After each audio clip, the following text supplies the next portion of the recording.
Bonjour, bienvenue à ce webinaire qui porte sur la restitution de l'atelier Woodrise sur les risques sismiques et la résistance des structures. Donc, quelques mots sur Woodrise avant de démarrer.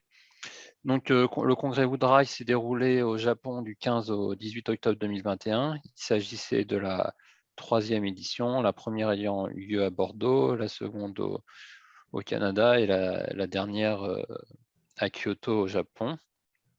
Avec 3 co-organisateurs, FCBA, FP Innovation et Bri Japon. Il faut savoir qu'environ 600 participants ont pu assister au congrès cette année, donc uniquement des Japonais, et 1000 personnes environ l'ont rejoint et ont assisté à distance. Nous avions 3 intervenants français lors des sessions plénières de ce congrès. Jacques Baillot d'Eiffage, Nicolas Ferrand, DG de Solideo, qui s'occupe des JO 2024, et Arnaud Leroy, le président de l'ADEME. Également, une annonce importante, c'est que le prochain congrès Woodrise se déroulera en 2023, en octobre 2023, et aura lieu à Bordeaux. Voilà. Donc maintenant, je vais laisser la parole à Thomas qui va rentrer dans le vif du sujet. Merci Stéphane. Donc, bonjour à tous, donc Thomas Catrou, je suis ingénieur-chercheur au FCBA à Bordeaux, en charge de projets de recherche de mécanique et dynamique des structures. Donc, j'ai eu la chance de participer à distance au congrès Woodrise, à l'atelier technique, dont je vais vous faire la restitution, donc, sur les risques sismiques et les résistances des structures. Donc, il y avait 6 intervenants des 4 coins du globe à cet atelier de restitution. Donc, la modératrice, donc traduire de façon approximative les thèmes de leur conférence.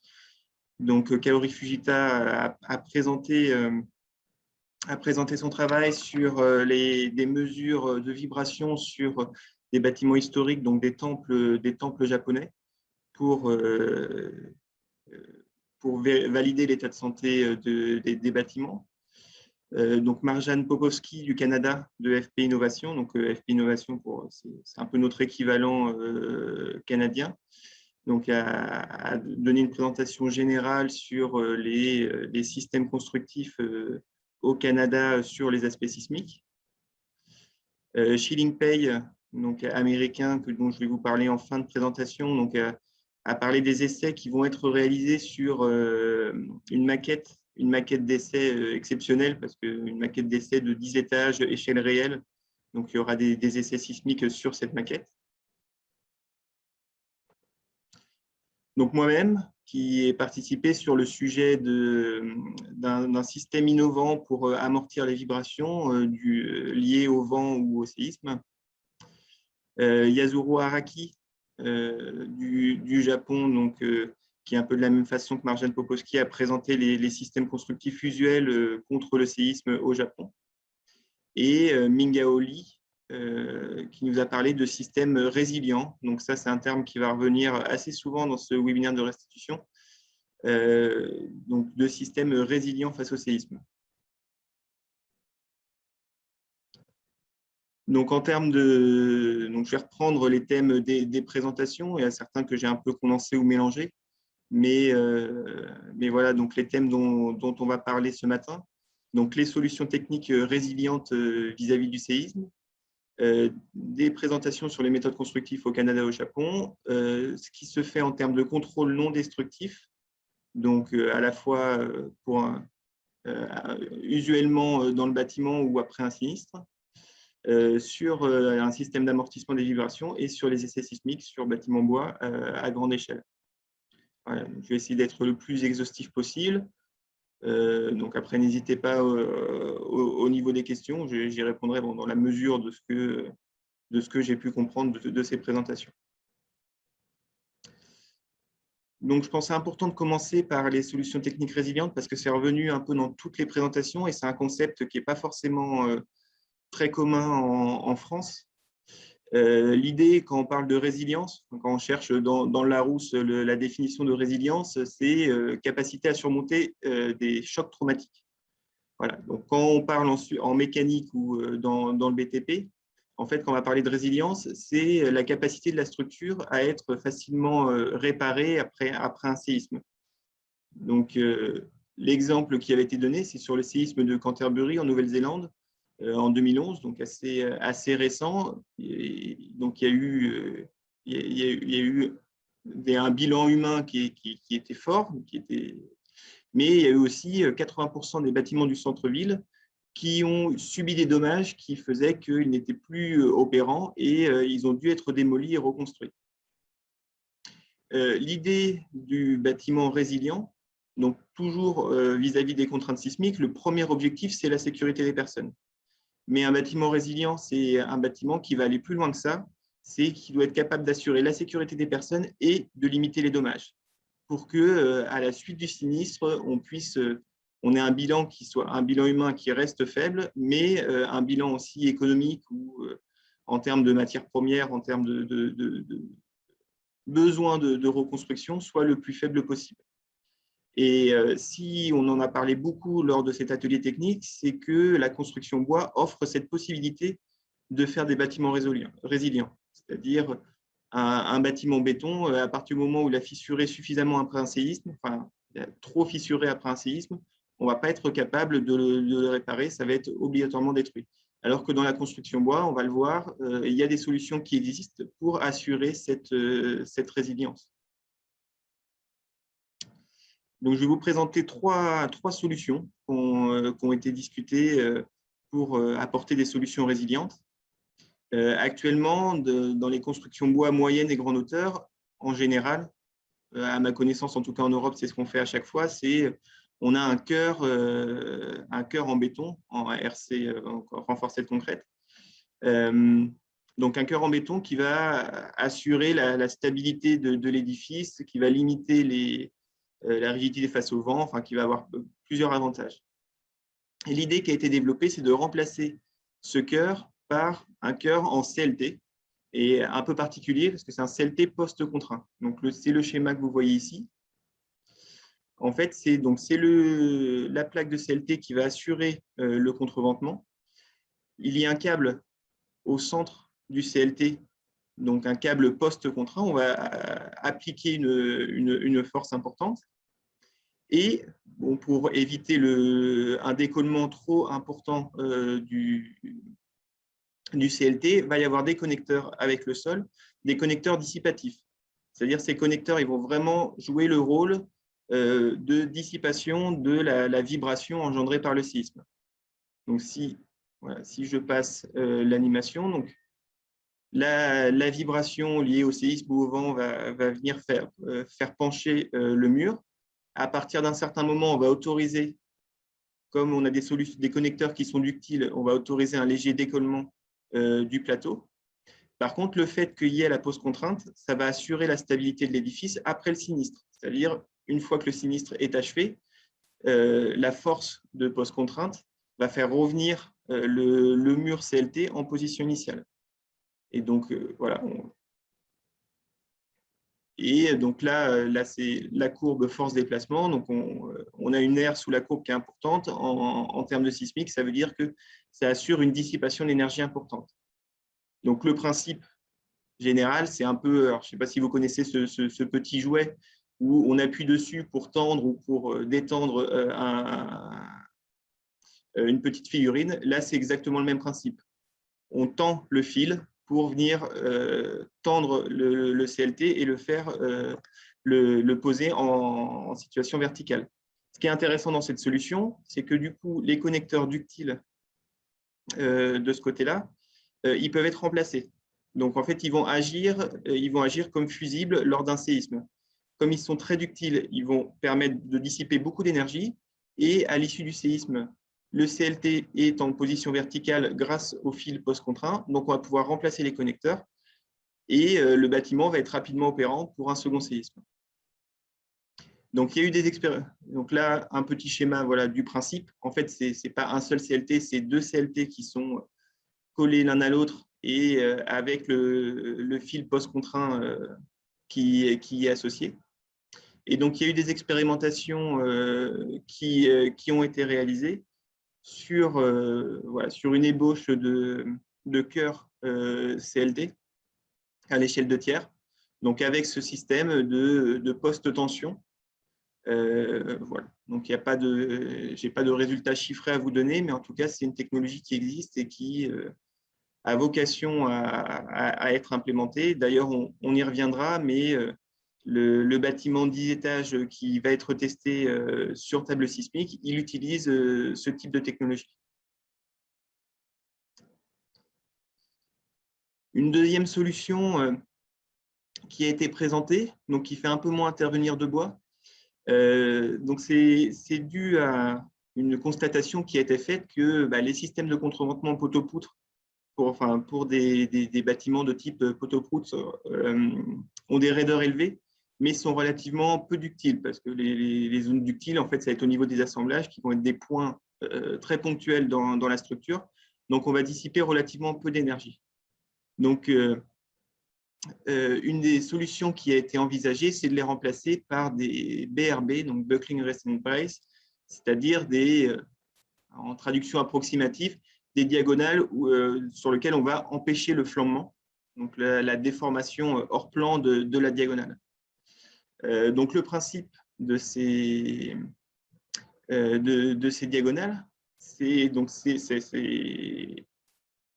d'utiliser de l'acier, donc de l'acier assez fin, donc un cœur acier, unbonding parce qu'il ne va pas être lié au reste de l'élément, un tube en acier qui va restreindre les déplacements, et en fait, on va fusionner les deux, on va mettre du béton entre le tube acier et le cœur.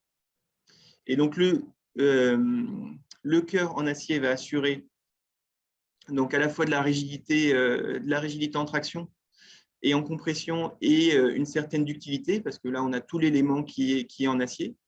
Et la partie béton et le tube va venir empêcher le cœur en acier de flamber. Donc, il faut quand même que le cœur et la partie béton ne soient pas liés pour pas que l'acier afflige une contrainte trop importante dans le béton. Le béton va vraiment servir seulement à empêcher le flambement.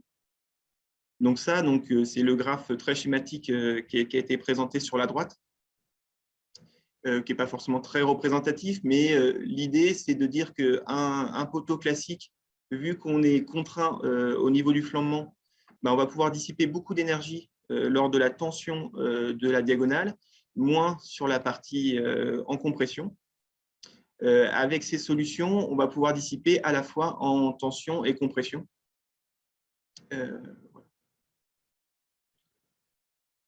Donc, excusez-moi.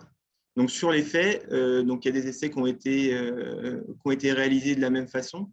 Donc là, c'est en Nouvelle-Zélande, hein, c'est Mingaoli, tous ces essais, sur des structures contreventées avec ces BRB, donc pour une force latérale, avec des bons résultats en termes de dissipation d'énergie lors d'essais cycliques.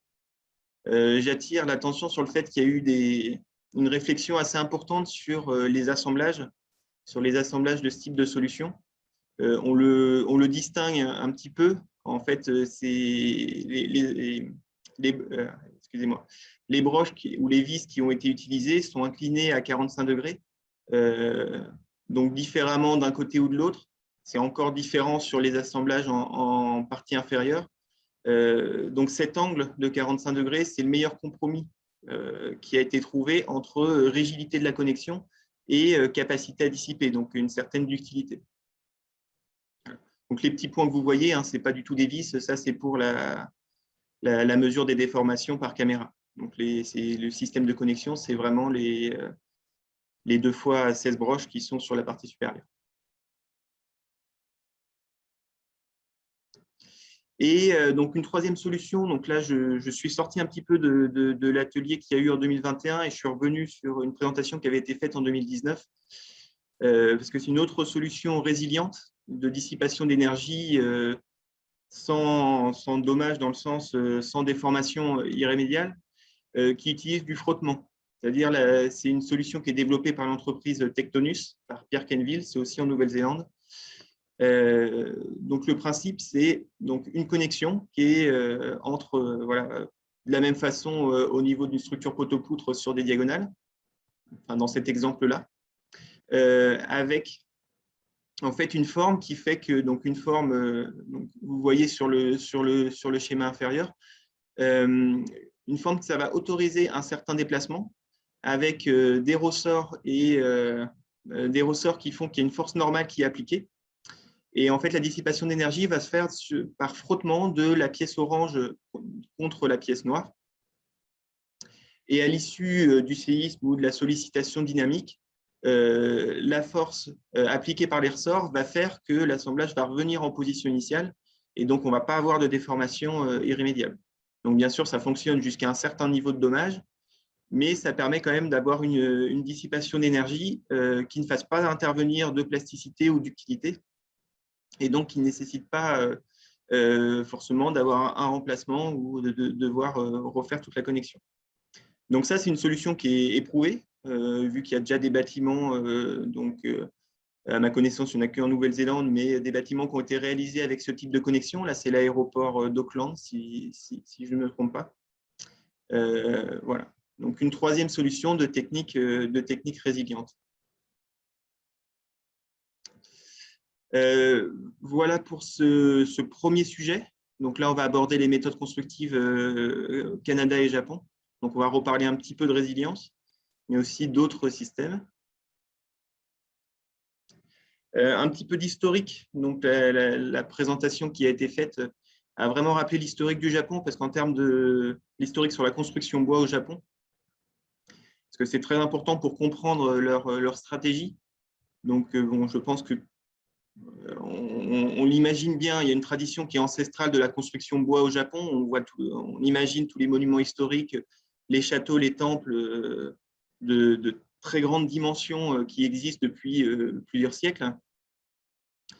Il n'empêche que à partir de la Seconde Guerre mondiale, donc la construction grands bâtiments en bois était très restreinte, à la fois pour la préservation des forêts, mais aussi pour des contraintes en termes de protection incendie. Donc, autant le secteur du résidentiel de plein pied ou un étage en bois est très, très important au Japon. Par contre, la construction bois moyenne et grande hauteur était quasiment inexistante avant les 10-15 dernières années. Donc ça s'explique par des normes et des lois qui sont apparues ces dernières années, à partir des années 2000. Donc, une modification des normes sur le bâtiment en 2000. Et à partir de 2010, il y a eu vraiment un effort du gouvernement pour promouvoir l'usage du bois dans les bâtiments. Donc avec pour cible donc des bâtiments publics, donc des bâtiments qui ne soient pas forcément que du résidentiel et avec un nombre d'étages un peu plus important. Une mise à niveau des normes sur la prévention incendie, donc c'est pas pour limiter le risque, c'est plutôt que interdire la construction bois à partir d'un certain nombre d'étages, c'est rechercher des standards de performance avec un certain nombre de normes ciblées qui permet la construction bois grande hauteur, même si elle doit s'assurer de la sécurité des personnes. Et aussi, depuis 2016, vraiment un essor concernant le CLT, donc avec des référentiels qui n'existaient pas jusqu'alors pour utiliser le CLT en construction. Donc, ce qui explique certains projets.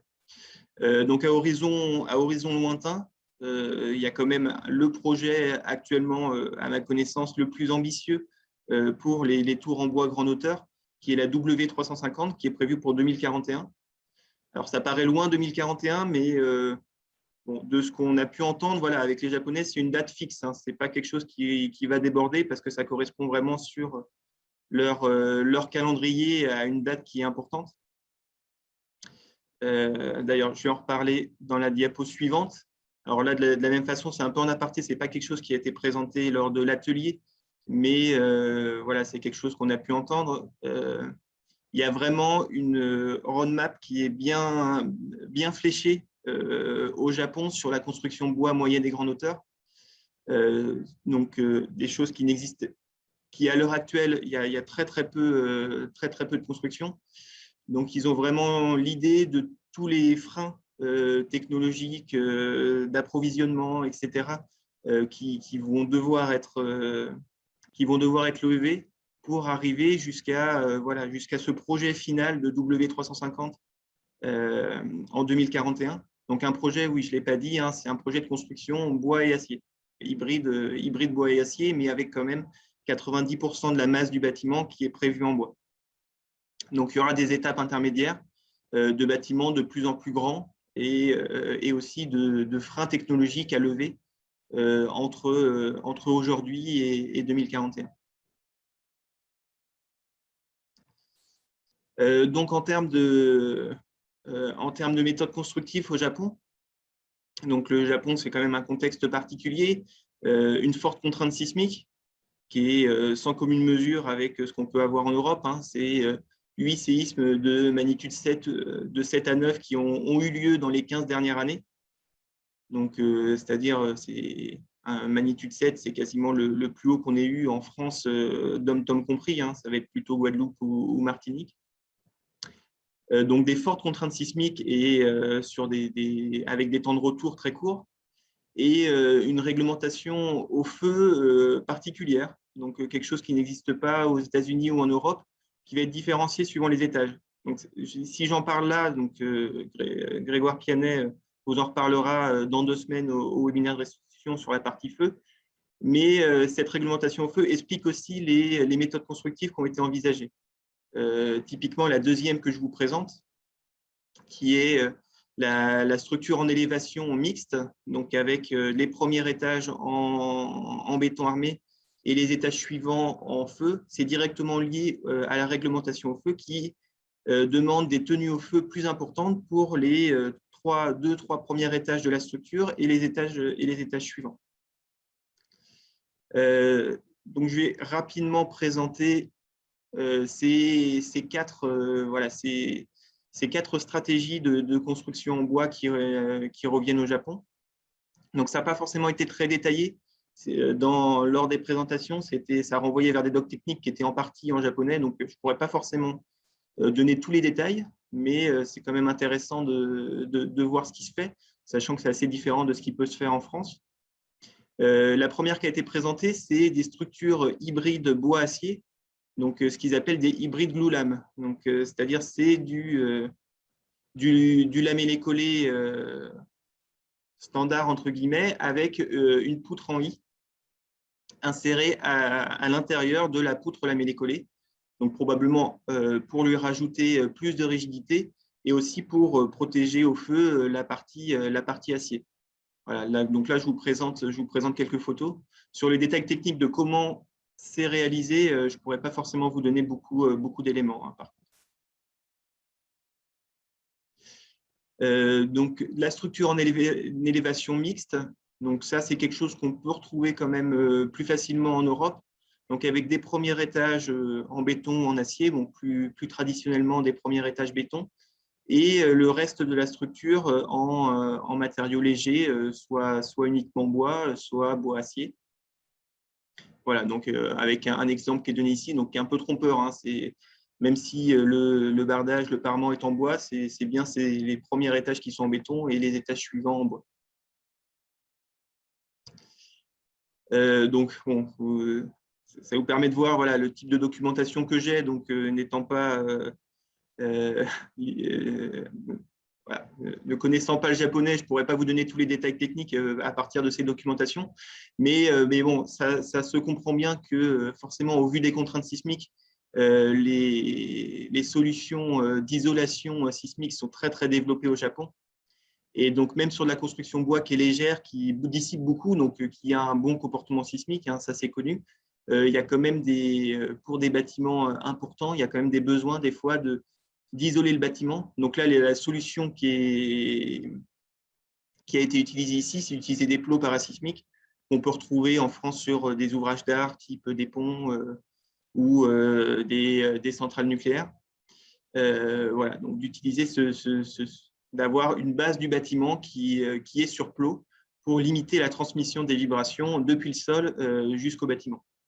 Donc après, il y a des détails sur, bien sûr, au niveau des connexions et tout ça, la conception est prévue pour aussi sur ces aspects sismiques. Et enfin, donc, des derniers types de construction, des constructions hybrides. Là, au lieu d'avoir une hybridation en élévation, c'est toute la structure qui va être hybride. Donc là, ce qui a été présenté, c'est avec une hybridation acier-bois. Donc là, dans le bâtiment que vous avez en illustration ici, c'est les colonnes et les poutres de plancher qui vont être en acier, le contreventement qui va être assuré avec des panneaux CLT.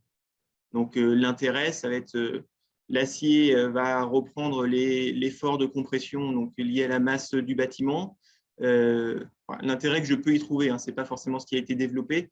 Et les poutres horizontales en acier, on va avoir potentiellement des planchers avec des hauteurs sous plancher un peu moins importantes que pour des solutions complètement bois.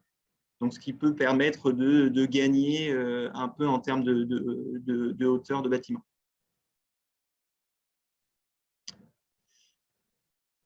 Donc, voilà pour les méthodes constructives qui ont été présentées au Japon. Donc là, je vais passer sur des méthodes constructives typiques présentées au Canada.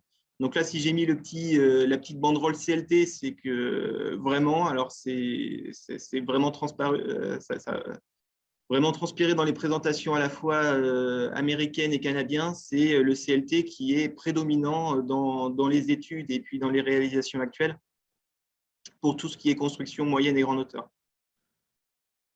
Pour plusieurs raisons. Bon, déjà, en termes de réglementation, la réglementation est très avancée sur le sujet, donc ce qui permet de construire. Et après, c'est tout ce que ça permet en termes de préfabrication, de rapidité de montage, de performance. Voilà, c'est vraiment les solutions qui ont été, qui sont les plus adoptées actuellement. Avec, donc là, je vais citer les méthodes constructives qui ont été évoquées. Donc, en CLT, donc, type plateforme ou type balloon. Donc, ça, c'est les termes techniques. Globalement, ce qu'on appelle donc, les contreventements CLT de type plateforme, c'est on va avoir un panneau de contreventement par étage et un CLT horizontal qui va servir de plancher, qui va être intercalé entre les deux panneaux de contreventement. Donc ça, c'est le type plateforme. Et le type balloon, c'est on va avoir un seul panneau de CLT qui va couvrir en partie ou toute la hauteur du bâtiment. Donc là, sur ce qui a été présenté par les Canadiens, il y a des industriels qui sont capables de sortir des panneaux de CLT de l'ordre de 20-30 mètres continus et du coup, on est capable de faire des bâtiments, des R+6, R+7 avec un panneau continu du bas en haut du bâtiment. L'intérêt qu'il va y avoir sur ce type de solution, de balloon type, c'est qu'on va être capable d'aller potentiellement un peu plus haut parce que la contrainte de plateforme, c'est qu'à partir d'une certaine hauteur de bâtiment, le bâtiment va être dimensionné en fonction de la résistance en compression transversale des panneaux CLT horizontaux. Parce qu'on imagine bien la force qui vient des panneaux est transmise donc dans une direction qui est défavorable vis-à-vis du fil du bois. Et donc, il y a un moment où les forces horizontales vont venir aux limites de ce qui est capable de ce que le bois est capable de supporter. Donc, sur ces deux types de solutions pour l'utilisation du CLT, alors autant le type plateforme, il est déjà intégré aux normes de construction depuis 2015-2016. Donc, il y a déjà des éléments pour construire facilement en utilisant ce type de technique. La ductilité de ces solutions, elle est bien connue. Donc, c'est de forme d'utilité modérée. ce type de solution est globalement acceptable jusqu'à des bâtiments 30 mètres pour des zones de sismicité modérée. Donc, pour le cas particulier du Canada, c'est une solution qui est quand même très intéressante. Et donc, la deuxième méthode, les balloon tip walls, donc eux, ils ne sont pas encore inclus dans les normes canadiennes. Il n'y a aucun guide de dimensionnement. Donc Marjane Popovski de FP Innovation a bien précisé que c'était un axe de recherche important pour eux, d'apporter les éléments de preuve pour ce type de structure. Le fait que ça ne soit pas inclus dans les normes, ça ne veut pas dire qu'il n'y a aucune construction qui est faite comme ça. Donc, il y a déjà 2 tours, Origine et Arbora. Alors, j'ai plus en tête, mais c'est quand même des tours d'assez grande hauteur. De mémoire, c'est entre 30 et 40 mètres. Donc, qui utilisent ce terme de technique, ce type de technique, excusez-moi, avec succès. Donc, voilà, l'action d'FP Innovation, c'est d'essayer de démocratiser ce type de technique qui permettent d'atteindre des hauteurs un peu plus importantes et potentiellement des ductilités un peu plus importantes. Donc, voilà, alors ça coule un peu de source, mais c'est pour présenter le type d'étude qu'a fait FP Innovation sur ce type de panneaux.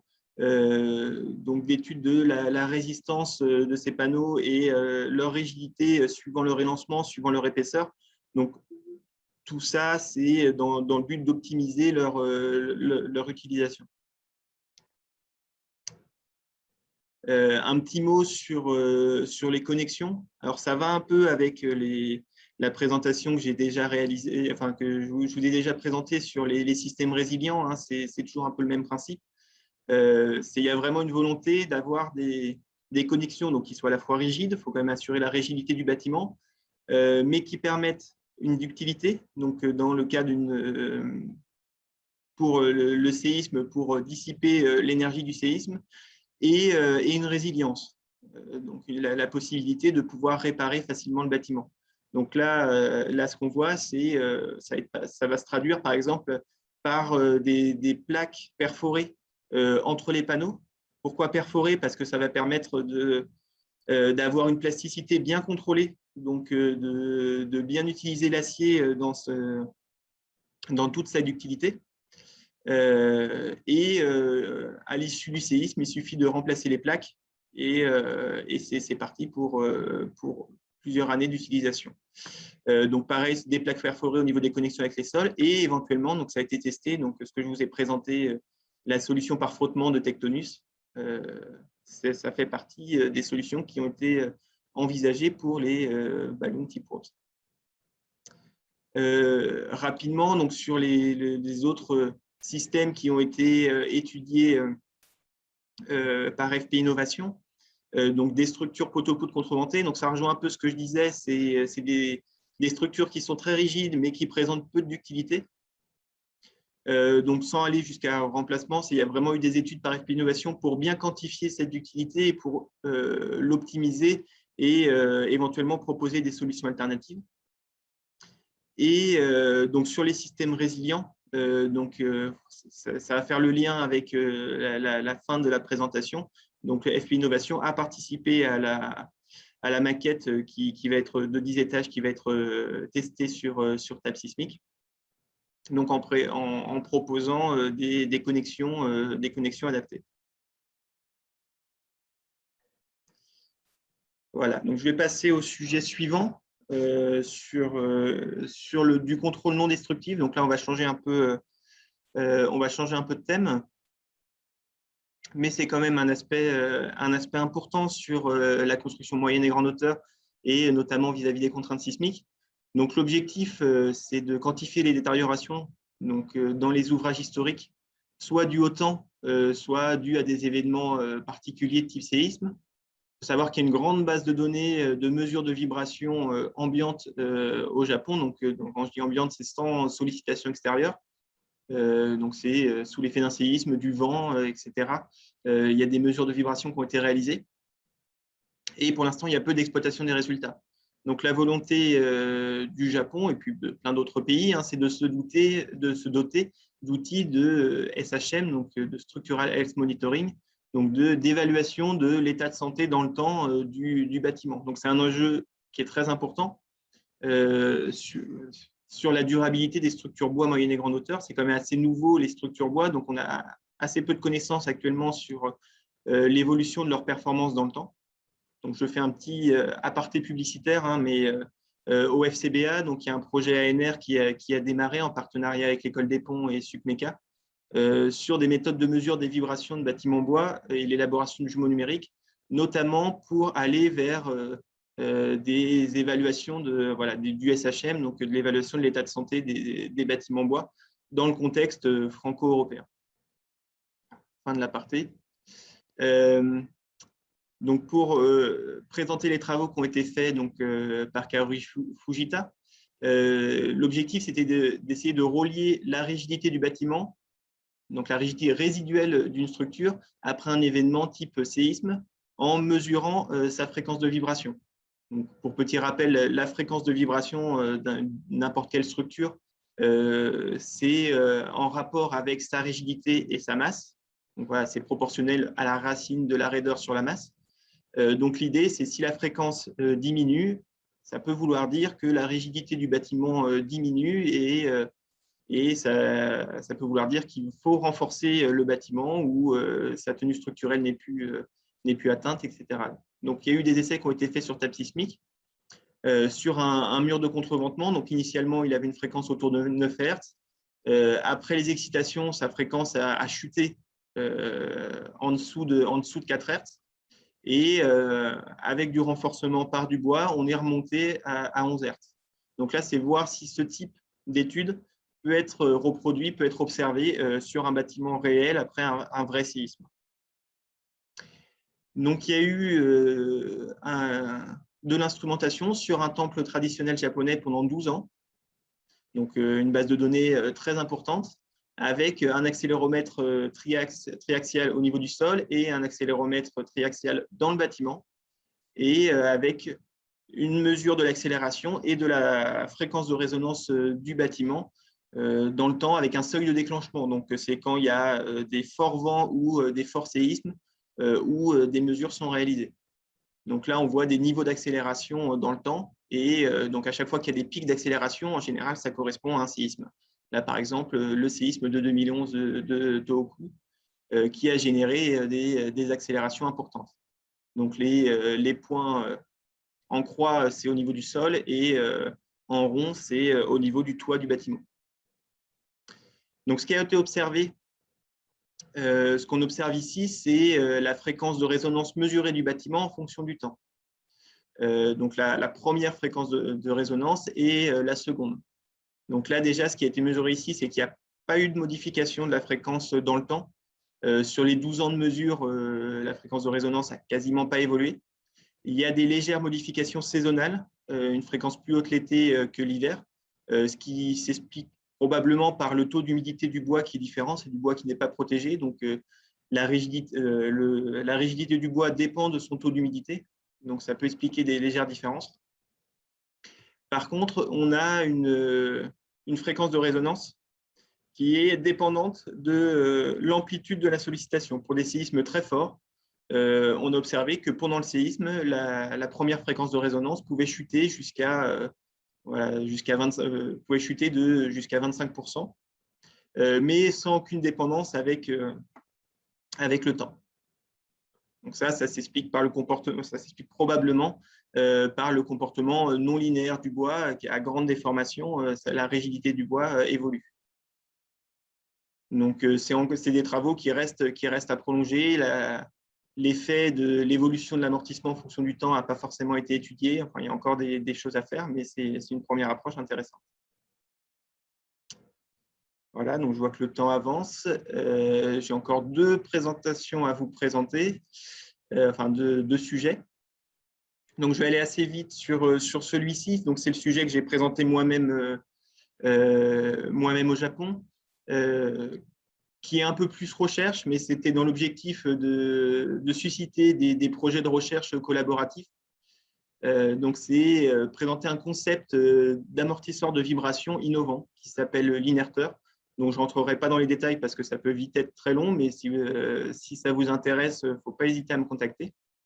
Donc, en bref, l'inerteur, c'est un système qui est innovant, qui permet de générer une masse par effet inertiel pour s'opposer au déplacement du bâtiment. Actuellement, il existe un système qui s'appelle le tunnel mass dumper, donc les masses harmoniques, donc un espèce de gros pendule qui vient s'opposer au déplacement du bâtiment, qui permet d'amortir des séismes, mais ça nécessite d'avoir une masse dans le bâtiment qui est très importante. En utilisant l'effet inertiel, on peut générer une masse, une force représentative d'une masse très importante avec un système qui soit très compact et très léger. Donc, c'est des systèmes avec des pignons, des engrenages qui permettent, et avec une roue d'inertie, voilà, qui permettent de générer des forces d'inertie importantes qui vont venir s'opposer au déplacement du bâtiment et qui vont venir du coup amortir ces vibrations, que ce soit pour le vent ou pour le séisme. Donc, il y a des applications de ce genre de système qui existent actuellement, mais pas dans le bâtiment. C'est-à-dire, dans les années 2010, il y a eu des suspensions pour les Formule 1 qui ont été faites, très efficaces. Hein, elles ont été bannies au bout de moins d'1 an. Donc, ça veut bien dire que ça marchait bien. Donc, c'est une technologie qui existe voilà, pour les suspensions principalement. Et il y a beaucoup de recherches qui est faite dans le cadre du bâtiment, mais pour l'instant, il n'y a pas d'application concrète. Donc, c'était dans cet objectif que j'ai présenté ce sujet, parce que ça pourrait avoir un intérêt pour la construction bois, comme c'est un système compact, une masse réduite. Donc, ça va permettre d'avoir un système qui amortit les vibrations, notamment liées au vent, sans avoir à apporter de contraintes supplémentaires dans le bâtiment. Voilà, donc c'est un peu tout ce que j'ai dit. Donc, réduction des vibrations du bâtiment. Potentiellement, ça peut être très compact, donc ça peut être aussi pour réduire les vibrations de systèmes à l'intérieur du bâtiment, donc des murs ou des planchers. Actuellement, il y a une optimisation théorique qui a été faite en partenariat avec des universitaires et une conception et réalisation d'un inerteur à faible échelle. Donc, il reste maintenant à faire grossir le projet, à passer sur des dimensions d'emploi et réaliser des essais. Et ensuite, donc, le dernier sujet que je voulais vous présenter, où je vous ai fait déjà pas mal de teasers depuis le début de cette présentation, donc sur un essai sismique sur un bâtiment de 10 étages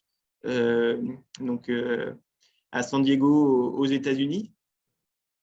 Donc, on peut se poser la question pourquoi faire ça, hein, pour les essais sur table sismique, ça sera tout simplement l'essai sismique sur la structure la plus grande jamais réalisée, quel que soit le matériau, quel que soit même le domaine, hein, même hors domaine de la construction. Donc, c'est quelque chose qui est quand même exceptionnel.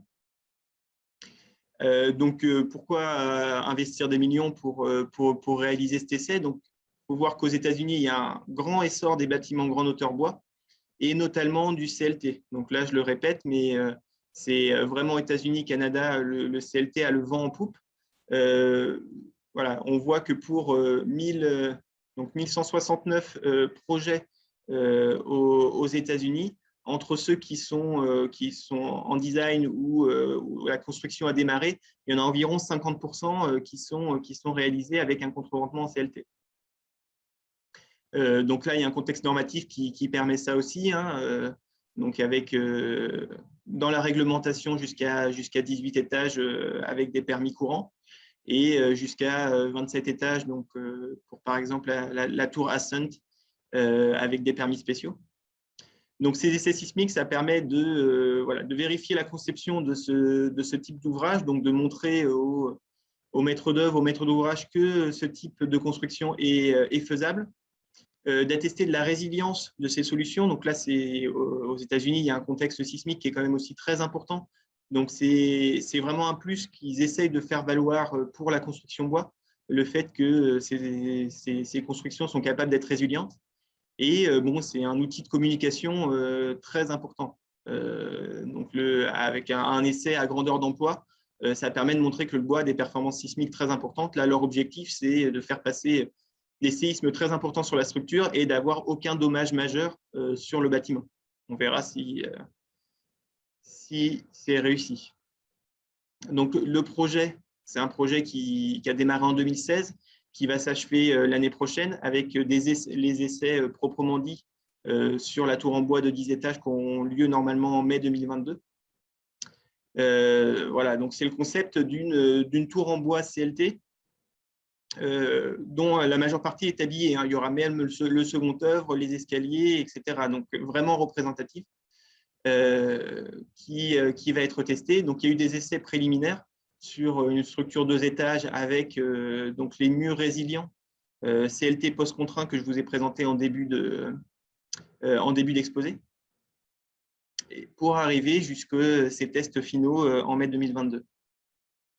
Donc, ça va être réalisé sur la table sismique de San Diego, donc, qui est une table sismique extérieure qui est capable de solliciter des structures très importantes.